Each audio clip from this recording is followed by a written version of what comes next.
That note, like, do you have any memories of this rivalry from when you were younger? Because you are one of the people who's old enough to actually remember when the games were being played. Yes, I am old. Yes, I did go to one game. I believe it was '08.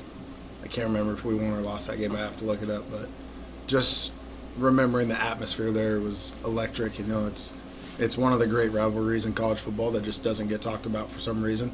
Probably because we haven't played since 2010. But no, it's a special thing for each state. How excited are you to go out and get into that environment in Columbia? You know, I'm excited. I love playing in hostile environments. I love being on the road. Makes it feel like the team, you know, we only have each other to lean on. So, you know, it'll be a good test for our team, you know, with how many new people we have here and new coordinators. And it'll be a good test for us to see, you know, where we stand. What's the most hostile environment you've played in, and how do you think it compares to what will be on Saturday? You know, there are some good ones. I mean, Lubbock is good, of course. You know, they have their traditions out there, and you know, the University of Iowa they're good as well. I don't know what to expect. You know, I've heard stories from guys like Stuckey. So I mean, I'm really just excited. You know, see how rowdy it really gets out there. What's the story Stuckey told you? That's for another time. That's for another time. What stands out to you on tape about Missouri? You know, they're big, they're fast. They got two really good defensive ends. You know, their front seven is really, really good. And, you know, they got a lot of size in the back end on defense. But, you know, I think we feel comfortable with the game plan that we have. And, you know, I think it's going to fall on us to just execute and play our style of football. You guys have played 4 different tight ends. Just how do you feel like your different skill sets allow you to be so effective? You know, I think I said it earlier in the year, but I think we have the deepest room in the country probably.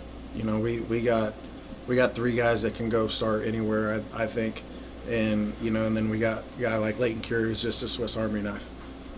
So I mean, it's really beneficial to all of us that, you know, we can constantly rotate guys in and out and always keep a fresh body out there.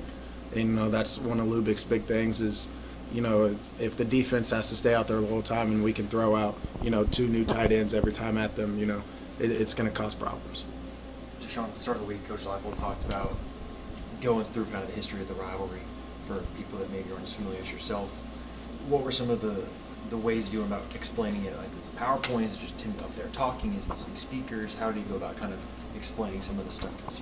You know, we had a really nice video put together for us from a lot of guys that played here and that were a part of this program back in the day. And, you know, they basically went through from the history of it, of, you know, where it started and, you know, how it kind of built up throughout the years. And, you know, I think the guys really grasped that video really well. And, you know, they've also done their own research and seen their own things on social media. And, you know, they didn't realize how big of a rivalry it was until that time. And, you know, I think everyone kind of figured it out real quick.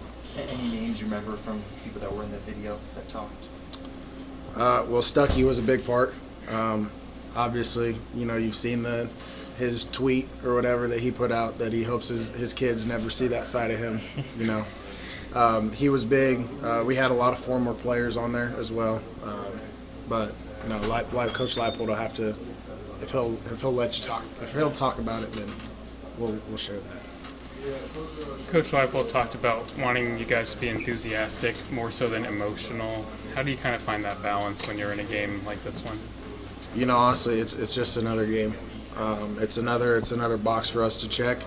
You know, to us, it's, you know, at the end of the day, the ball is going to be placed on a tee and kicked off just like any other game would be. And, you know, whether it's a rivalry or whether it's just a non-conference game, however you want to look at it, there's going to be a winner and there's going to be a loser. So just not to get too high, not to get too low. And, you know, I think we have a good balance of that on this team. And, you know, we're just going to go in there, play our style of football, and, you know, hopefully the chips fall where they may and we walk out with a victory. You got into the end zone for the first time. What does that do for your confidence heading into this game? Yeah, that was a long-waited time. You know, it felt good. You know, I think my wife and my mom may have enjoyed it more than I did.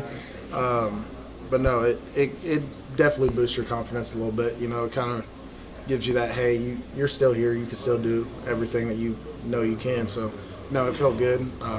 Happy that might be my easiest touchdown I'll ever have, but we'll take it. Yeah, what was that like? I mean, I saw your hand go immediately up when you basically were just wide open. I mean, were you the first read on that, or was that kind of like an audible, just like, hey, Jalen, I'm wide open over here? You know, that was kind of just to throw the hand up, and hopefully he sees it. And, you know, when you have a quarterback like Jalen, he sees everything. So, you know, just glad to be on the same page with him, and, you know, glad that he threw it out there for me.